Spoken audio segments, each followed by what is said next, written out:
Share a simple version of my Tesla valuation model with analysis. After working with Tesla engineers in 2015, I felt extremely confident about investing in the company, but I had no idea all this AI stuff was going to happen. Back then, Tesla Energy was still just getting started. Elon wasn't as well known, and the company had real risk of going bankrupt. Now, that is not the case. Tesla is on the clear path to becoming a multi-trillion-dollar company, maybe even 50 trillion. Does that sound crazy? Watch my video and tell me after if I still sound insane. My name is Ryan Tanaka. Let's get started.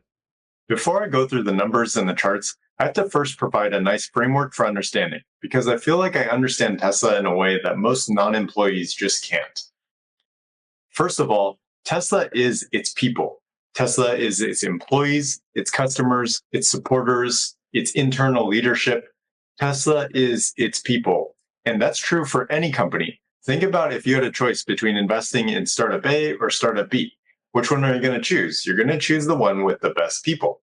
And this is true for big companies as well. But it just seems to get lost on Wall Street. Wall Street seems to think that there's just this random big corporate organization that pumps out random numbers every quarter, and you hope they go up and to the right. That's crazy. At the end of the day, the company is its people. And this fact should come before any of the numbers, because these employees are the ones that drive those numbers. That being said, this video is supposed to be about my financial model. So in order to go through that, I thought it'd be good to break down the business into 3 different units: vehicles, energy, and AI. Tesla has a bunch of different subdivisions, but these 3 are going to make it easy to understand the rest of the model. In order to produce a nice clean output or nice chart at the end, I have to make a few assumptions. First, we'll say that Tesla's deliveries this year are going to be 2 million, and it's going to compound at an annual growth rate of 25% per year for the next decade. And I'm going to assume that they're going to sell those at an average selling price of $40,000 per vehicle. That's including Model S, X, 3, Y, Roadster, Cybertruck, semi-truck, and probably a future plane, maybe a boat, maybe some drones, and some other automotive vehicles, like maybe also a van. Now, the biggest contributor to the valuation, which Elon has referred to numerous times, is the full self-driving functionality. All Tesla cars being produced right now have everything necessary for full self-driving. All you need to do is improve the software.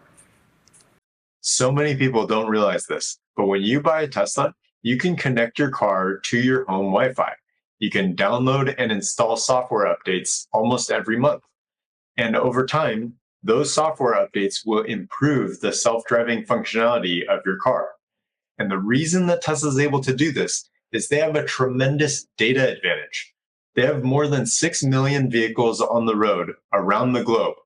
And the vast majority of those vehicles have the physical components on the car necessary to run the full self-driving software. Now let's think about how this technology translates to the financials.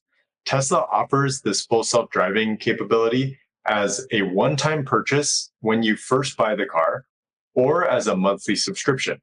The one-time purchase right now costs $8,000, and the monthly subscription is $200 a month.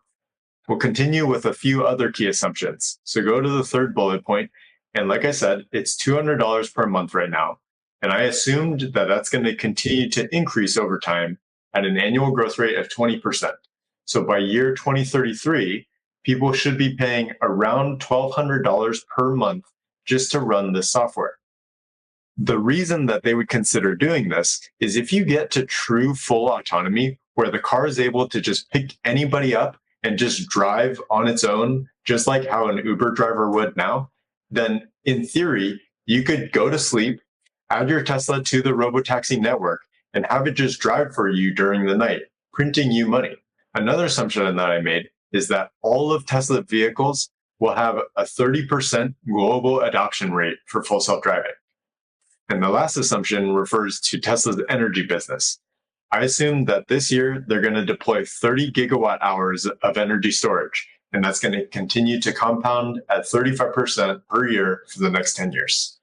Now, these next 2 charts are critically important, so please pay as close attention as possible. In my Excel model, I use the assumptions that I said, and input what Tesla's deliveries are going to be every year moving forward.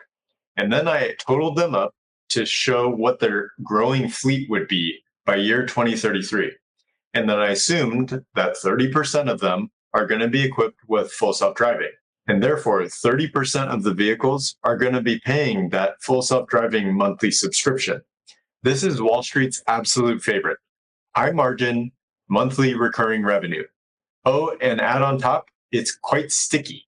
As you can see with this chart, in 2024, the proportion of hardware revenue, so literally just the sales from the physical vehicle compared to the software component, the full self-driving, the difference is quite staggering.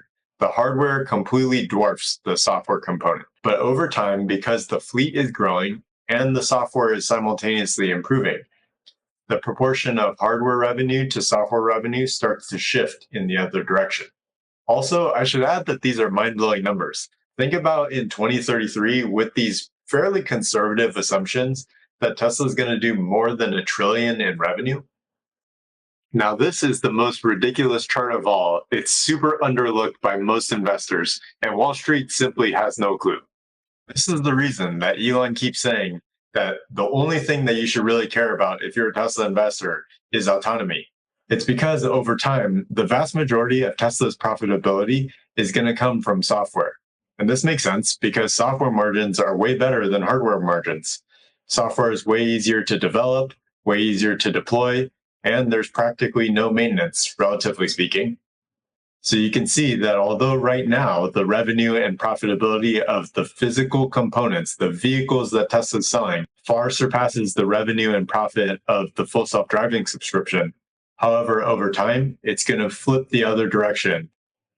Now look at the year 2033 and total up those two bars to get 450 billion of gross profit. You've never heard of a company doing that, especially when at that year, it's going to be compounding at a growth rate of around 35%. And just for reference, Wall Street's darling, Apple, has around a gross profit of 175 billion, and that's compounded at a growth rate of around 8% for the last 10 years.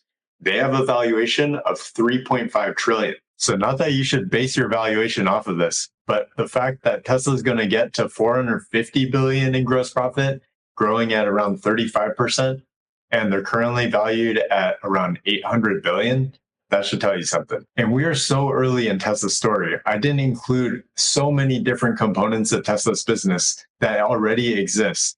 The charging infrastructure, Dojo, Tesla's Optimus bot, and future things that have been teased like drones, housing units with HVAC, video games inside their vehicle platform, and many more unknown products and services that are coming down the pike. These are the high-level reasons that I'm so highly invested and supportive of Tesla.